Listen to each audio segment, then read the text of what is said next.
إن الحمد لله نحمده ونستعينه ونستغفره ونعوذ بالله من شرور أنفسنا ومن سيئات أعمالنا من يهديه الله فلا مضل له ومن يضلله فلا هادي له وأشهد أن لا إله إلا الله وحده لا شريك له وأشهد أن محمدا عبده ورسوله أرسله بالحق بشيرا ونذيرا وداعيا إلى الله بإذنه وسراجا منيرا أما بعد فإن خير الحديث كتاب الله وخير الهدي هدي محمد صلى الله عليه وآله وسلم وشر الأمور محدثاتها كل محدثة بدعة وكل بدعة ضلال وكل ضلالة في النار فأعوذ بالله السميع العليم من الشيطان الرجيم يا أيها الذين آمنوا لا تتخذوا الأولياء آباؤكم وإخوانكم أولياء إن استحب الكفر على الإيمان ومن يتولهم منهم فأولئك هم الظالمون۔ ہر قسم کی تعریف اللہ وحدہ لا شریک کے لیے لائق و زیبا ہے۔ درود و سلام ہو تمام انبیاء و تمام مرسلین پر، اور خصوصاً اللہ کی بے شمار رحمتیں و برکتیں نازل ہو نبی آخر الزماں محمد رسول اللہ صلی اللہ علیہ وآلہ وسلم پر۔ اللہم صلی علی محمد وعلی آل محمد وبارک وسلم۔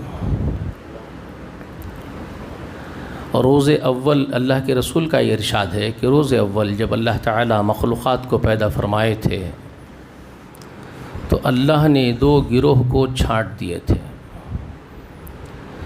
پوری انسانیت کو دو گروہ میں تقسیم کر دیا گیا تھا، اصحاب الیمین و اصحاب الشمال میں بانٹ دیے گئے تھے۔ پورے آدم کے بیٹے اور بیٹیاں سب، چنانچہ اللہ تعالیٰ نے کتنے جنتی ہے ان کو بازو کر دیا اور کتنے جہنم کے لیے ہے ان کو بازو کر دیا، دو حصوں میں تقسیم کر کے متعین کر دیا گیا کہ جنت کا حصہ یہ اور جہنم کا حصہ یہ۔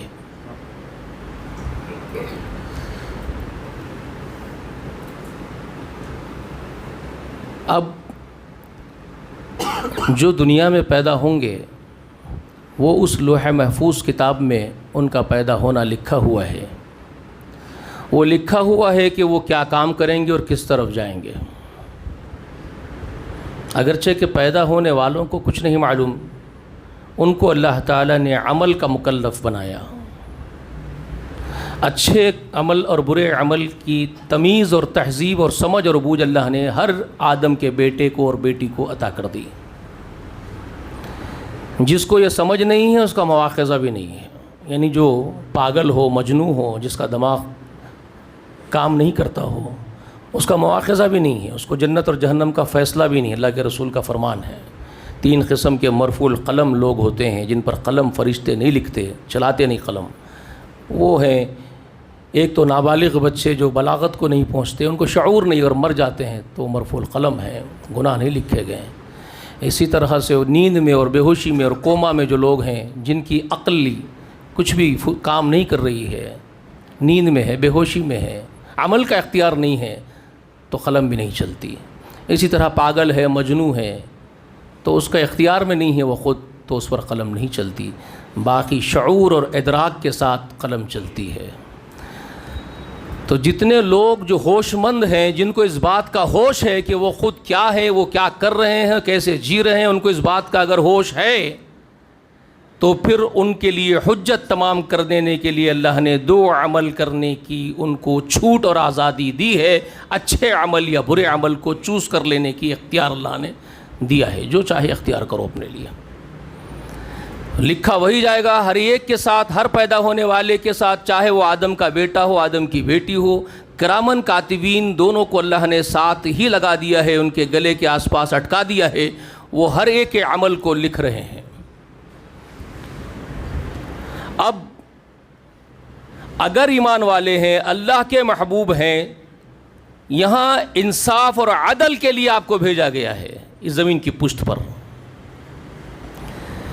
زندگی اور موت کا مقصد آپ کا امتحان ہے. الذی خلق الموت والحیات لیبلوکم ایکم احسن عملا. وہ زندگی اور موت تمہارے بیچ اسی لیے متعین کیا ہے کہ وہ تمہارا امتحان لے کہ تم میں کون عمدہ عمل کر کے مجھ سے ملاقات کرنے آئیں گے.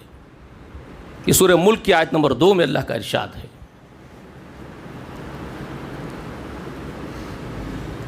اور اللہ تعالیٰ کا حکم قرآن مقدس میں مومنوں کے لیے یہ ہے کہ یا ایھا الذین آمنوا کونوا قوامین للہ شہداء بالقسط.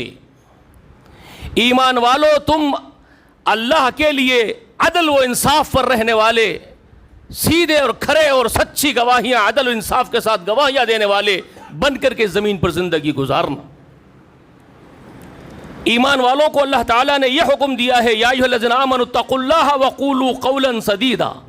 ایمان والو اللہ سے ڈرتے رہنا، اس کا تقوی رکھنا، بات اسٹیٹ فارورڈ کرنا، کھری کھری کرنا، دوغلی نہیں، منہ دیکھی نہیں، جانبداری نہیں، غیر جانبدار اللہ کے غلام بن کے بات کرنا. مومنوں کے لیے اللہ کے یہ احکام ہیں. عدل و انصاف پر رہنا، سچی باتیں کرنا، کھرے رہنا، یہ مومنوں کے لیے اللہ کے احکام ہیں. اور کہا من یطیع اللہ ورسولہ فقد فاز فوزا عظیما. جو اللہ کا اور اس کے رسول کا اطاعت گزار بن کر کے زمین پر زندگی گزارے گا وہ کامیاب ہو کر کے رہے گا. تو اب عدل و انصاف کا تقاضا اور ظلم کیا ہے؟ عدل و انصاف کی ضد ظلم ہے اور ظلم کی ضد عدل و انصاف ہے. یہ دو باتیں یاد رکھ لینا. ظلم کیا ہے؟ عدل و انصاف کی ضد ہے، اس کا اپوزٹ لفظ ہے، اس کے اپوزٹ عمل ہے ظلم. بے عدلی اور بے انصافی ظلم ہے. عدل و انصاف کا تقاضا یہ ہے کہ تم کو پیدا کرنے والے خالق نے جس مقصد کے لیے تم کو پیدا کیا ہے تم وہ مقصد اپنے سامنے ہمیشہ رکھو، اس کو روب عمل لاؤ. اور تمہارے پیدا کرنے والے کا، تم کو پیدا کرنے کا مقصد کیا ہے وہ اس نے عیا بیان کر دیا ہے. وما خلقت الجن والانس الا لیعبدونی. میں نے کسی جنات اور انسان کو نہیں پیدا کیا مگر میری بندگی، میری غلامی کے لیے، میری عبادت کے لیے میں نے جناتوں اور انسانوں کو پیدا کیا. سورہ زاریات کی آیت نمبر 56 میں اللہ تعالیٰ کا یہ ارشاد ہے. معلوم ہو گیا کہ تمام جنات اور انسان پیدا کیے گئے صرف اور صرف خالصتاً اللہ کی غلامی کرنے کے لیے. یہ عدل و انصاف یہی ہے کہ پیدا کرنے والے کے غلام بن کر کے رہیں. اب اللہ رب العالمین کے ماں سوا کسی اور کی خوشنودی کو طلب کرنا، کسی اور کی خوشنودی کی طرف توجہ کرنا، کسی اور کو خوش کرنے کے لیے، اس کو راغب اپنی طرف کرنے کے لیے ہر وہ کام کرنا جو اس کو پسند ہے اور رب کو چھوڑ دینا، اس کی پسندیدگی کو، اس کی خوشنودی کو فراموش کر دینا، یہ کیا ہے؟ یہ بے انصافی ہے، یہ ظلم ہے. یہی ہے بے عدلی اور ظلم.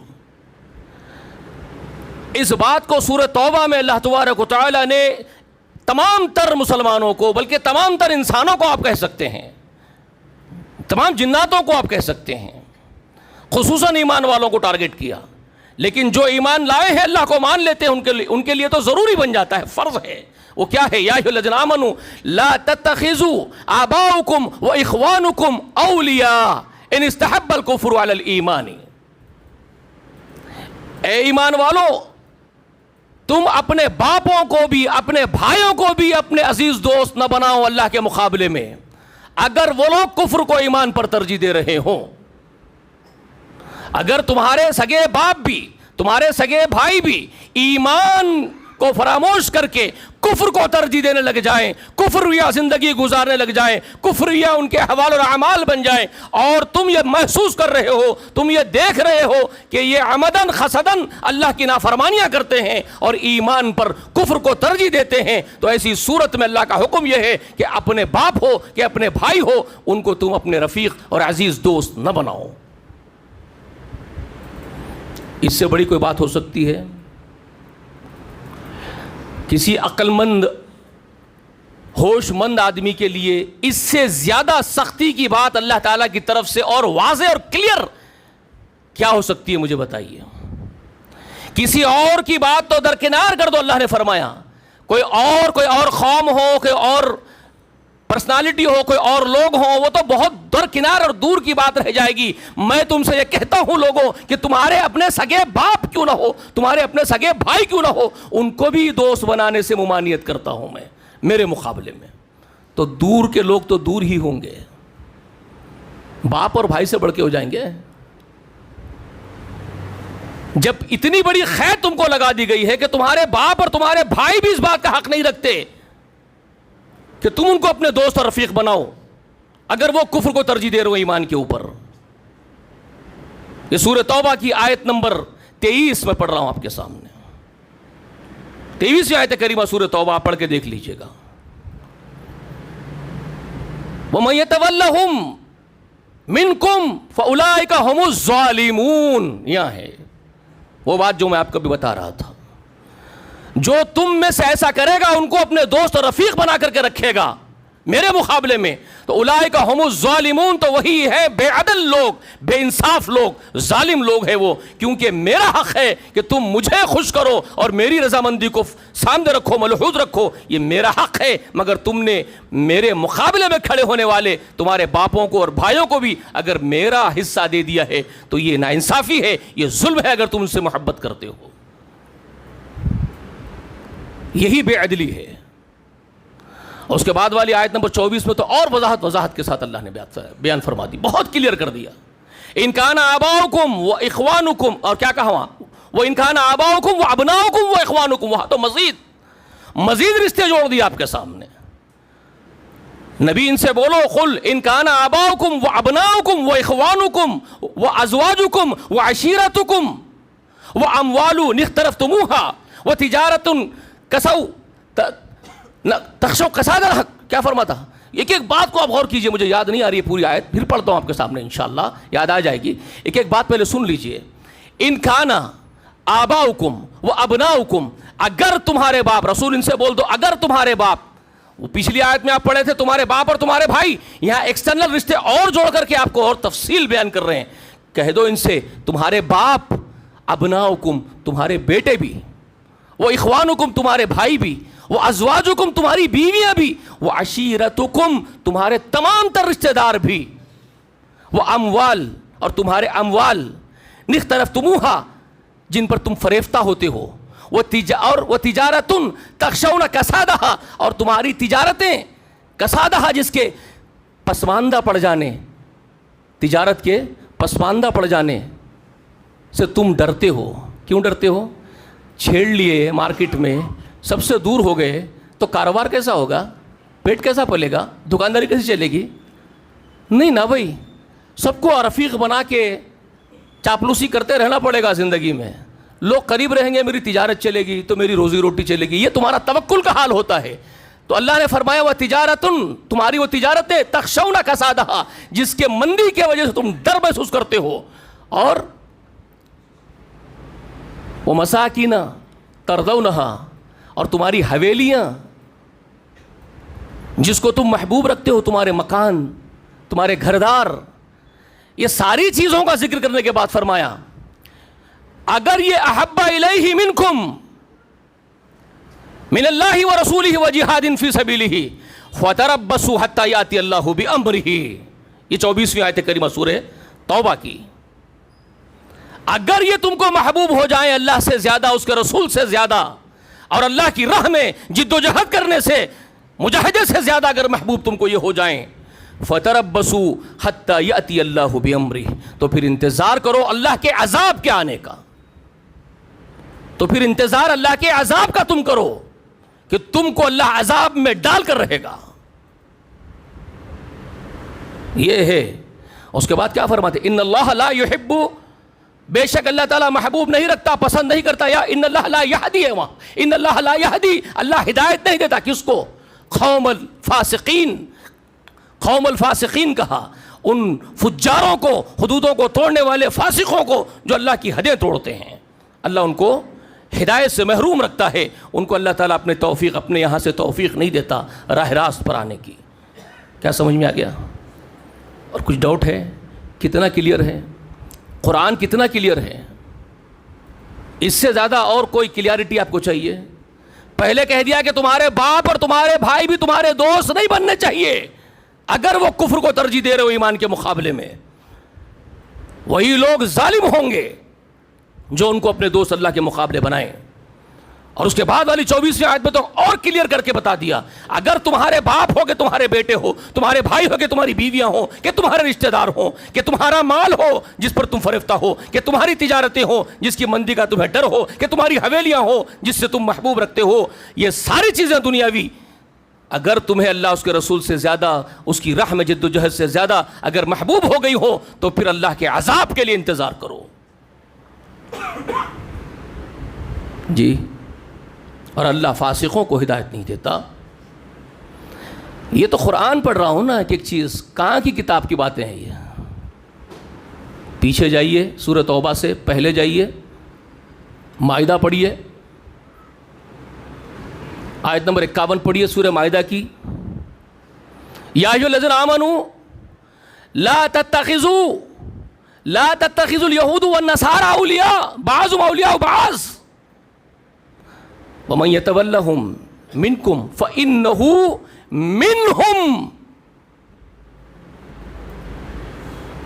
ایمان والوں سے خطاب ہے, اے ایمان والو تم یہودیوں کو اور نصرانیوں کو اپنے رفیق اور اپنے رفقا اور اپنے دوست نہ بناؤ, وہ آپس ہی میں ایک دوسرے کے دوست ہیں.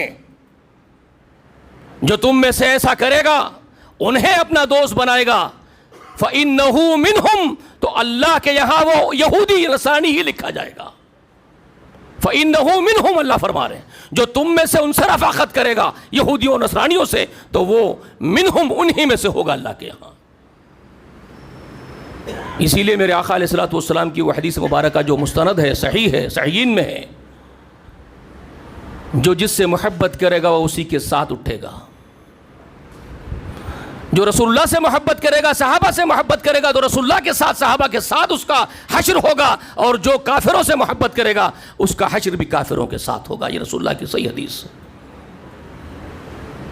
قرآن کے اسی آیت کی تشریح ہے وہ رسول اللہ کی بات. رسول اللہ کی ہر بات قرآن مقدس کی توضیح ہے, تشریح ہے, یاد رکھ لیجئے. رسول اللہ اپنی طرف سے نہیں بولتے, جو کچھ بولتے ہیں اللہ کی باتیں ہوتی ہیں. اللہ نے کہا وَمَن يَتَوَلَّهُم مِّنكُمْ فَإِنَّهُ مِنْهُمْ, اور وہاں کہا ان اللہ لا يهدي قوم الظالمین. وہی بات آ گئی جو سورہ توبہ میں ہے. کیا فرمایا؟ ان اللہ لا يهدي قوم الظالمین, اللہ توفیق نہیں دیتا, راہ راست پر نہیں لاتا, اللہ ہدایت نہیں دیتا ظالموں کو جو میرے ساتھ ناانصافی کرتے ہیں, جو میرے اوپر میرے دشمنوں کو ترجیح دیتے ہیں, جو میری خوشنودی پر میرے دشمنوں کی خوشنودی چاہتے ہیں. کون اللہ کے دشمن؟ جن پر اللہ نے لعنت کر دی اور پھٹکار کر دی, جو اللہ کے ساتھ غداری کر کے اللہ کے دشمن بن گئے, یہود و نصارہ. تم ان کی محبت میں اس قدر گھسا جاتے ہو تو یہ تمہارا ظلم ہے. اللہ فرما رہا ہے قرآن مقدس میں. اور اللہ یہ بھی فرما دیتا ہے, کلیئر کر دیتا ہے کہ پھر جو میرے ساتھ غداری کرنے والوں کو اپنا دوست بنا لیتے ہیں, اپنا رفیق بنا لیتے ہیں, میرے دشمنوں کو, تو میں اپنے در پہ ان کو آنے کی توفیق بھی نہیں دیتا. میں ان فاسقوں کو, ان ظالموں کو ہدایت بھی نہیں دیتا. ان اللہ لا یہدی قوم الظالمین فرمایا. اور یہ بھی فرمایا رسول اللہ کو فَتَرَ الَّذِينَ فِي قُلُوبِهِم مَرَضٌ يُسَارِعُونَ فِيهِمْ. میرے نبی محترم, تم ان لوگوں کو دیکھیں گے جن کے دلوں میں بیماری ہے, وہ یہودی اور نصرانیوں میں ہی دوڑ لگاتے رہیں گے, انہی کے ساتھ جام سے جام ٹکرائیں گے, انہی کے ساتھ دوستیاں ہوگی, ان کے ساتھ ہی جو ہے میٹنگیں ہوں گی, کانفرنسز ہوں گی, رات میں وہی گزاریں گے, دن وہی گزاریں گے, ان کی چہل پہل انہی کے ساتھ ہوگی, وہ انہی سے لیں گے سب کچھ, زندگی جینے کے ڈھنگ طریقے, ان کا لیونگ اسٹائل بالکل یہود و نصارہ جیسا ہو جائے گا. فَتَرَ الَّذِينَ فِي قُلُوبِهِم مَرَضٌ کہہ رہا ہے اللہ تعالیٰ. آیت نمبر 52 ہے سورہ مائدہ کی. تم دیکھو گے محمد رسول اللہ جن کے دلوں میں بیماری ہے نفاق کی, وہ انہی میں گھسے جا رہے ہیں. اور وہ یقولون, اور کیا کہتے ہیں, نخشى ان تصیبنا دائرۃ, اللہ تعالیٰ فرما رہا ہے. اور وہ آپ جب ان سے بات کرو اور بولو کہ یہ یہود و نصارہ سے رفاقت کا کیا معنی ہے تمہارا, تو وہ کیا آپ کو آرگومنٹ کریں گے, وہ آپ کے سامنے کیا ایکسکیوز کریں گے, کیا ہیلا رکھیں گے آپ کے سامنے, وہ بھی اللہ بیان کر رہے ہیں. یقولون, اور وہ یہ کہتے ہیں, نخشى ان تصیبنا دائرۃ, وہ یہ کہتے ہیں اگر ہم ان سے دوستیاں نہیں رکھتے ہیں تو ان سے ہم کو نقصان کے اندیشے ہیں, ان سے ہم کو کچھ عذاب کے اور نقصان کے دنیاوی نقصانات کے اندیشے ہیں ہم کو ان سے, اس لیے ان سے دوستی رکھ کر کے ان کو منا کے پٹا کے رکھنا پڑتا ہے تاکہ ہماری معیشت چلے, ہماری گدی باقی رہے. ہماری دوستیاں اسی لیے ہے کہ ہماری حکومتیں باقی رہے, ہے نا. یہ اس زمانے میں رسول اللہ صلی اللہ علیہ وسلم جب بدر کی جنگ میں شہید کر دیے تھے, نعوذ باللہ معاف کیجیے گا, قتل کر دیے تھے. کن کو؟ ان مقتولوں کو جو کافر تھے. ہمارے کچھ, ان کے کچھ ہر جنگ میں ہمارے شہید ہوتے, ان کے مرتے, یہ تو بات ہے. لیکن جب بدر کی لڑائی ختم ہوئی تو صحابہ میں سے عبادہ بن صامت کا واقعہ آتا ہے کہ انہوں بھی, چونکہ وہ مدینہ کے رہنے والے, ان کے ساتھ اٹھنا بیٹھنا یہودیوں کے ساتھ, کیونکہ اسی بستی کے, اسی شہر کے, اسی لوگ ہیں, تو ہم تو ملتے ہی ہیں نا, ہر کوئی ملتا جلتا ہے, تو ملتے جلتے تھے. تو انہوں نے ان یہودیوں سے کہا کہ دیکھو بھائی, تم لوگ بھی اب سمجھ جاؤ. حضرت عبادہ نے کہا تم لوگ بھی اب سمجھ جاؤ, ایمان لا لو تمہاری اشامت ہونے سے پہلے, جیسے بدر میں ان کافروں کا حال ہوا ہے کہ تم چاہتے ہو ایسا تمہارا ہو جائے. اچھا ہے کہ تم اللہ کو مان لو, تسلیم کر لو, اللہ کی باتیں قبول کر لو, اللہ کے غلام بن جاؤ تاکہ تم بچ جاؤ. انہوں نے دعوت ایمان دی ان کو. تو یہودیوں نے پلٹ کر کے ان سے کہا, حضرت عبادہ سے, تم وہ ان پڑھوں کو مار کے ان سے جنگ جیت کے بڑے اتراؤ مت. یہودی کہتے ہیں ان کو نہ جنگ کے فن معلوم ہے, نہ ان کے پاس کچھ ہے, وہ جاہل لوگ ہیں, ان سے جیت کے مت اتراؤ. تم کو کیا معلوم لڑائی کیا ہوتی ہے اور جنگ کیا ہوتی ہے, کبھی ہم سے پڑھنا پڑے تمہارا تو پھر دیکھو ہم جنگ بتائیں گے تم کو کیا ہوتی ہے. اس طرح کی باتیں یہودیوں نے ان سے کی. ہوا ایک مرتبہ سابقہ پڑ گیا, جنگ ہو گئی مسلمانوں سے, تو چاروں خانے چت کر دیے مسلمان ان کے, اور ان کے بندک بنا کے لائے گئے. یہودیوں کے سپاہی بندک بنا کر کے لا لیے گئے, قید کر کے. تو عبداللہ ابن ابی السلول, جو بہت گہرا دوست تھا ان یہودیوں کا, بہت بڑا رفیق تھا ان کا, وہ رسول اللہ کے پاس دوڑا ہوا آیا اور آ کے کہنے لگا, یہ بنو نذیر کے جو یہود ہیں یہ میرے بہت خاص رفقا ہیں, رسول اللہ آپ ان کے ساتھ احسان کیجئے, ان کو رہا کر دیجئے. رسول اللہ منہ پلٹا لیے, بات نہیں کیے. تو ادھر سے آیا, پھر کہتا ہے رسول اللہ میری بات مانیے, احسان کیجئے. رسول اللہ نے پھر منہ پھیر لیا, تو دامن کو چمٹ گیا رسول اللہ کے, پکڑ لیا. رسول اللہ جھٹکا مار کے کہے چھوڑ میرا دامن, تو پیروں کو پکڑ کہتا میں نہیں چھوڑوں گا. رسول اللہ آپ کو ان کو چھوڑنا پڑے گا, میری بات رکھنی پڑے گی آپ کو. رسول اللہ نے کہا ٹھیک ہے جا, یہ تیرے لیے ہے, چھوڑ دیا. اس پر یہ آیتیں نازل ہوئی, جو تم میں سے ان کو اپنا دوست اور رفیق, اللہ غضبناک ہوا آسمان سے اور یہ آیتیں اتار دی, جو تم میں سے ان کو اپنا رفیق بنائے گا وہ انہی میں سے ہوگا.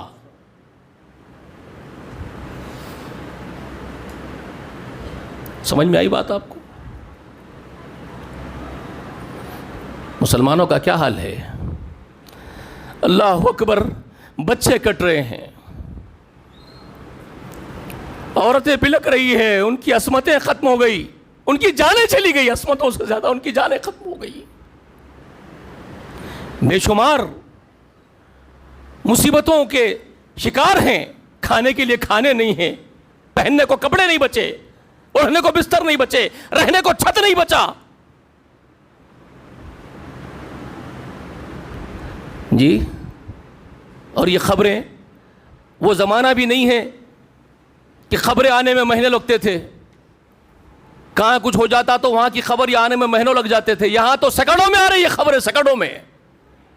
اب ہوا تو اب خبر آپ کے سامنے ہے, کیا ہو رہا ہے وہاں پر, ہے کہ نہیں ہے, ہے نا. کلیجے منہ کو آ رہے ہیں.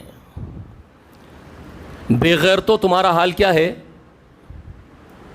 تم باجے بجا کے ناچ رہے ہو, تم ایمان پر کفر کو ترجیح دے رہے ہو کہ نہیں دے رہے ہو, اللہ کی نافرمانی کو تم ایمان پر ترجیح دے کے زندگی گزار رہے ہو کہ نہیں گزار رہے ہو. یہی بازو کی مین سڑک پر سے آپ کے باجے اور آپ کی باراتیں جا رہی ہے، آپ کے آتش بازیاں ہو رہی ہیں، آپ کے باجے بج رہے ہیں، تو آپ کو منافق سے بھی زیادہ بدتر قوم بولا جا سکتا ہے اس وقت. آپ کے لیے منافقت بھی، نفاق بھی چھوٹا لفظ ہے آپ کے لیے. منافق تو چھپے ہوئے ہوتے تھے کفر میں، تم تو عیا کفر کر رہے ہو، کھلے کافر بن کے پھر رہے ہو دندناتے ہوئے.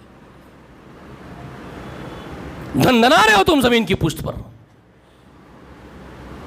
نہیں ناچ رہے ہو تم. آرکسٹرے بھی ہو رہے ہیں تمہاری شادیوں میں. یہ قوم ہے، یہ اس قوم کو کیا بنائیں گے؟ اللہ کا حکم یہ ہے کہ باپ اور بھائی بھی ہے تو دوست نہیں بنایا جائے گا اگر وہ کفر کو ترجیح دیتے ہو ایمان پر. ان سے کیا رشتہ رکھنا ہے بتائیے؟ ان ظالموں سے اور غداروں سے ہمارا کیا رشتہ ہونا چاہیے؟ ان باغیوں سے اللہ کے کیا رشتہ رکھیں ہم؟ جی. اور یہ ایک جگہ نہیں ہے، یہ صرف عجمی زبان بولنے والوں میں یہ بدتمیزیاں نہیں ہیں، یہ غداریاں نہیں ہیں. عربی زبان بولنے والوں کا حال، فلم فیسٹیولز منا رہے ہیں آپ، شرم آپ کو آتی نہیں ہے. موسیقی پر تھرک رہے ہیں آپ.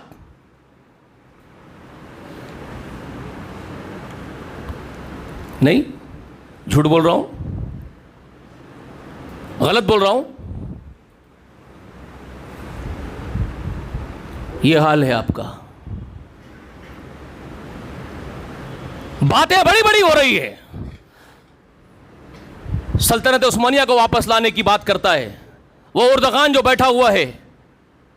باتیں بڑی بڑی ہے، لاکھوں لوگوں کا مجموعہ لگ رہا ہے. تیل بند نہیں ہوا ہے کافروں کو، تجارتیں بند نہیں ہوئی کافروں سے. باتیں ہر طرف سے ہو رہی ہے. وہ جو دشمنی کی بات کرتا ہے صرف دکھا رہا ہے ڈنڈا، یہ میزائل کھڑی ہوئی ہے، یہ میزائل کھڑی ہوئی ہے. کوئی دشمن سے آج تک مقابلہ کر کے آنکھ میں ہاتھ ڈال کے بات نہیں کرتا اور ظالم کا ہاتھ نہیں روکتا ظلم سے. مہینہ ہو گیا، 1 مہینہ ہو گیا نا. یہ صرف باتیں ہیں، یہ صرف باتیں ہیں. بڑا ترمخا بن کے پھر رہا، میں ایران ہوں، میں ایران ہوں. کیا ہے تو؟ صرف باتیں بولنے کی ہیں، بندر بھپکیاں ہیں، گدڑ بھپکیاں ہیں. کس کو بیوقوف بنا رہے ہو تم؟ مخلوق کو بیوقوف بنا سکتے ہو. یہ وہ لوگ ہیں یخادعون اللہ والذین آمنوا وما یخدعون الا انفسهم. یہ دھوکے دیتے ہیں مگر یہ اپنے آپ کو دھوکے میں ڈالتے ہیں. کوئی نہیں ہے اس وقت. اور یہ حالت اچانک نہیں ہو جاتی، یوں نہیں ہو جاتی ہے سب کچھ. اور دوسری ایک اہم بات آپ کو بولوں، ان سب طاقتوں سے بہت بڑی طاقت پلک جھپکنے میں پوری کائنات کا پلڑا پلٹ دے، وہ عظیم طاقت، وہ عرش والے کی طاقت. کیا آپ کا خیال یہ ہے کہ وہ عرش پر سو گیا ہے؟ کیا آپ کا خیال یہ ہے کہ اس کو کچھ دکھائی نہیں دے رہا اس وقت؟ وہ بصیر نہیں رہا، وہ سمیع نہیں رہا؟ وہ سمیع ہے، وہ بصیر ہے، وہ علیم بذات الصدور ہے، وہ علی کل شیء قدیر ہے، وہ فعال لما یرید ہے. اب بھی ہے. پھر یہ کیوں ہو رہا ہے؟ پھر یہ سب کچھ کیوں ہو رہا ہے؟ یہ سب کچھ ہو کیوں رہا ہے؟ کافر تانے مار رہے ہیں، کہاں ہے تمہارا اللہ؟ کافر کمنٹس میں پڑھتے چلے جاؤ، کمنٹس میں پڑھو، کافروں کے کمنٹس آ رہے ہیں، کہاں ہے تمہارا اللہ؟ تمہارے اتنے لوگ حوروں کے پاس چلے گئے، تمہارے اتنے لوگ فلاں چلے گئے، کہاں ہے تمہارا اللہ؟ وہ پوچھ رہے ہیں. جواب کیا آپ کے پاس؟ کیا جواب ہے آپ کے پاس؟ اللہ کو نہیں معلوم؟ پھر کیوں ہو رہا ہے؟ تم نے ہمیشہ جن سے منع کیا گیا ہے وہ کام کیے تم. لا تتخذوا اليہود والنصارى اولیاء. اللہ نے کہا تم یہود و نصارہ کو اپنے رفقا مت بناؤ، مگر تم نے 19ویں صدی کے ختم ہونے اور 20ویں صدی کے شروع ہونے کے وقت تم نے بھائی برطانیہ کو سپورٹ کر کے ان لوگوں کو اپنے ساتھ بٹھا لیا اپنے گھر میں.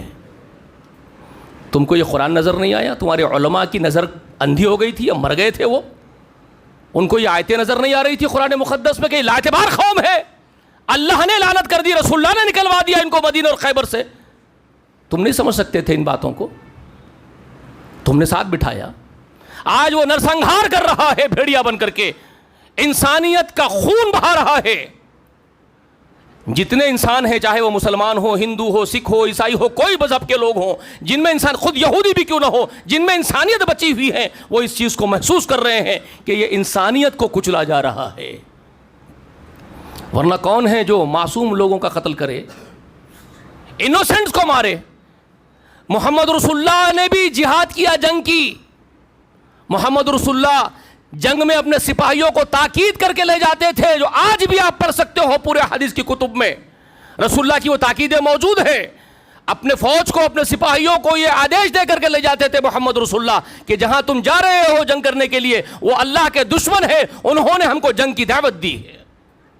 وہ پیدا کرنے والے پرماتما کے دشمن ہیں. وہ اچھائیوں کو مٹا کر کے, وہ اجالوں کو ختم کر کے اندھیرے نافذ کرنا چاہتے ہیں, اور ہم اللہ کے غلام ہیں. ہمارا کام اجالے نافذ کرنا ہے. انسانیت کی بقا کے لیے ہم کو لڑنا ہے, ہم کو شستر اٹھانا ہے انسانیت کی بقا کے لیے. یہ محمد رسول اللہ کہہ کر کے اپنے ساتھیوں کو جہاد میں لے جاتے وقت بولتے تھے. مگر ایک بات یاد رکھنا, ہم قتل انہی کا کریں گے جو اللہ کا دشمن اللہ کے بندوں کو قتل کرنے کے لیے تلوار اٹھا کے آئے گا. ہم اسی کو قتل کریں گے. جس بستی میں ہم جا رہے ہیں لڑنے کے لیے, اس بستی کے بوڑھوں کو, اس بستی کے عورتوں کو, اس بستی کے بچوں کو نہیں مارا جائے گا, یاد رکھنا. یہ رسول اللہ بولتے ہوئے لے جاتے تھے. اور یہی نہیں بولتے تھے بلکہ یہ بھی بولتے تھے کہ ان کے کھیت اور کھلیان کو نقصان نہیں پہنچایا جائے گا, وہ ان کی کھانے پینے کی, عوام الناس کی چیزیں ہیں, ان کو نقصان نہیں پہنچانا.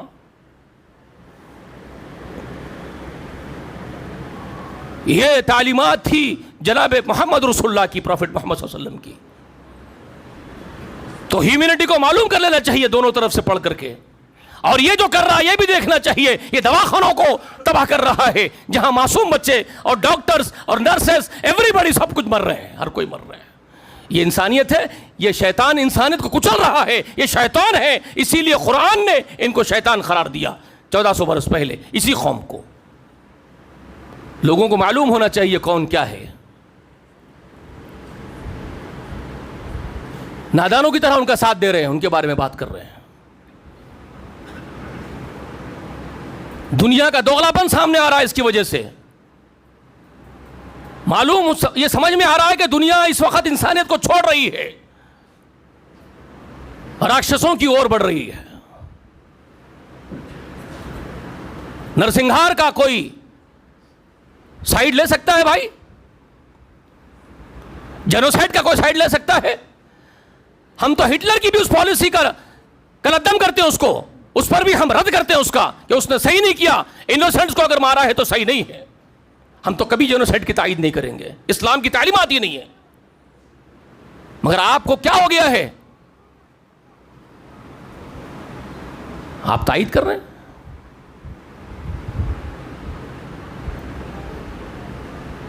اور کیسے ان کے ضمیر اس بات کو گوارا کر لیا, ان کے ضمیر نے, ان کے ایمان نے, کہ وہ ناچے اور گائے, فلم فیسٹیولز کریں. کیا ہو گیا ان لوگوں کو؟ سوچو کس طرف جا رہی ہے دنیا. دنیا تقدیر کی اور جا رہی ہے, یاد رکھنا. اسی لیے میں نے کہا اللہ سویا نہیں ہے, اللہ کو سب خبر ہے. مگر یہ کیوں ہو رہا ہے؟ یہ اس لیے ہو رہا ہے کہ رسول اللہ نے بہت پہلے اس بات کی خبر دے دی. رسول اللہ نے کہا تم لوگ بگڑ جاؤ گے تو تمہارے اوپر اللہ کا جو عذاب مسلط ہوگا, اس کی شکلوں میں سے ایک شکل یہ بھی ہوگی کہ لوگ تمہاروں کو مٹا دینے کے لیے, تم کو ختم کر دینے کے لیے تمہارے خلاف جمع ہو جائیں گے لوگ, دنیا والے. ملک کے ملک جمع ہو جائیں گے تمہارے لیے, تم کو مٹا دینے کے لیے. اور ایک ملک دوسرے ملک کو دعوت دے گا, ایک دوسرے کو وہ دعوت دیں گے جیسے بھوکے دسترخوان پر کھانے کی دعوتیں دیتے ہیں کہ ہمارے دستر میں آپ آؤ کھانے کو مل جاؤ, ویسی وہ تم کو مٹانے کی ایک دوسرے کو دعوتیں دیں گے. رسول اللہ ہم بہت تھوڑے ہو جائیں گے. صحابہ عرض کرتے رسول اللہ ہم بہت تھوڑے ہو جائیں گے کہ ہمارے خلاف لوگ ایک دوسرے کو بلا لیں گے. کہا نہیں، تم بہت زیادہ تعداد میں ہوں گے، جم غفیر ہوں گے، انگینت ہوں گے، تم بہت بڑی تعداد ہوگی تمہاری، مگر تمہارا ویلیو نہیں ہوگا، تمہاری اہمیت کیسی ہوگی؟ رسول اللہ مثال دے کے فرماتے ہیں تمہاری مثال سمندر کی لہریں جو کچرا اور جھاگ لاتی ہے، اس جھاگ سے بھی زیادہ کمتر ہو جائے گی تمہاری اہمیت۔ کیوں؟ اتنا انویلیبل ہم کیوں ہو جائیں گے؟ صحیح حدیث ہے۔ تو رسول اللہ علیہ وسلم جب یہ بات فرمائے تو صحابہ کو بڑی تشویش ہوئی کہ ہم انویلیبل کیوں ہو جائیں گے؟ رسول اللہ نے فرمایا کہ تم لوگوں کو وہن لگ چکا ہوگا۔ صحابہ عرض کرتے رسول اللہ یہ وہن کیا بیماری ہے جس سے ہم کھوکھلے بن جائیں گے؟ کیا طاقت نہیں رہے گی، ہمارے ہاتھ پر نہیں اٹھیں گے؟ یہ کیا وہن ہے؟ تو رسول اللہ نے فرمایا حب الدنیا و کراہیت الموت، یہ وہن ہے۔ حب الدنیا و کراہیت الموت، یہ وہن ہے جو تم کو لگ جائے گا۔ دیکھ لو حب الدنیا، آج فلم فیسٹیولز حب الدنیا میں ہو رہے ہیں اکانومی بڑھانے کے لیے، اگرچہ کہ تمہارے لوگ کا جینوسائڈ ہو رہا ہے۔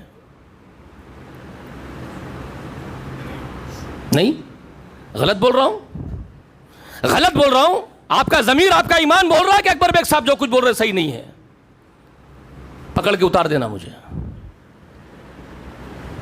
اگر ہے تو توبہ کرنا، اگر یہ صحیح ہے تو توبہ کرنا، استغفار کرنا، استغفار کی دعوت دے رہا ہوں ممبر رسول سے۔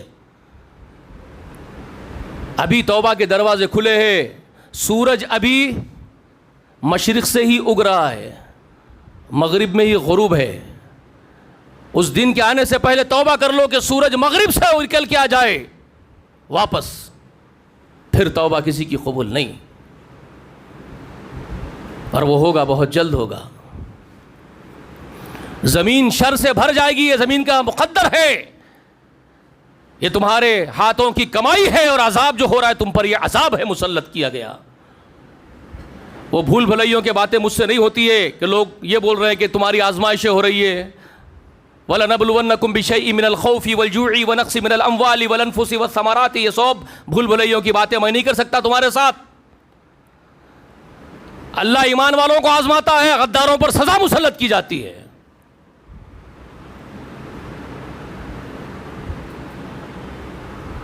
یہ نافرمانیوں کی سزا ہے،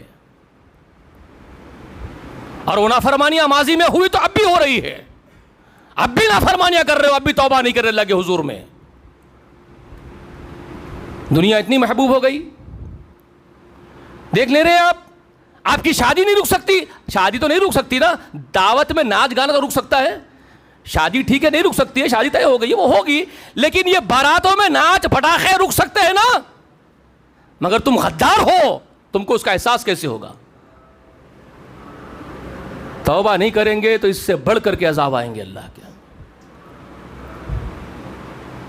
شیطان مردود سے اللہ کی پناہ طلب کرتا ہوں، اس کے ہر شر سے میں اللہ آپ کی پناہ میں آتا ہوں۔ آپ رحمان الرحیم ہے، اور آپ عزیز الغفور ہے، اور آپ خیر الحافظین میں سے سب سے بڑے حافظ آپ ہی ہیں، حفظ آپ ہی کا کام ہے، آپ ہی حفیظ ہے۔ اللہ آپ کی حفاظت ہمیں چاہیے، ہمیں درکار ہے، آپ کی حفاظت طلب کرتے ہیں۔ پروردگار اپنے بھائیوں کے لیے، میرے لیے اور میرے گھر والوں کے لیے، میرے کنبے کے لیے اور میرے سب بھائیوں کے لیے میں ہدایت کی دعا کرتا ہوں، راہ راست کی دعا کرتا ہوں۔ اللہ ہم کو راہ راست کی توفیق دیجیے، ہدایت دیجیے، آمین۔ وآخر الدعوانا الحمد للہ رب العالمین۔ السلام علیکم۔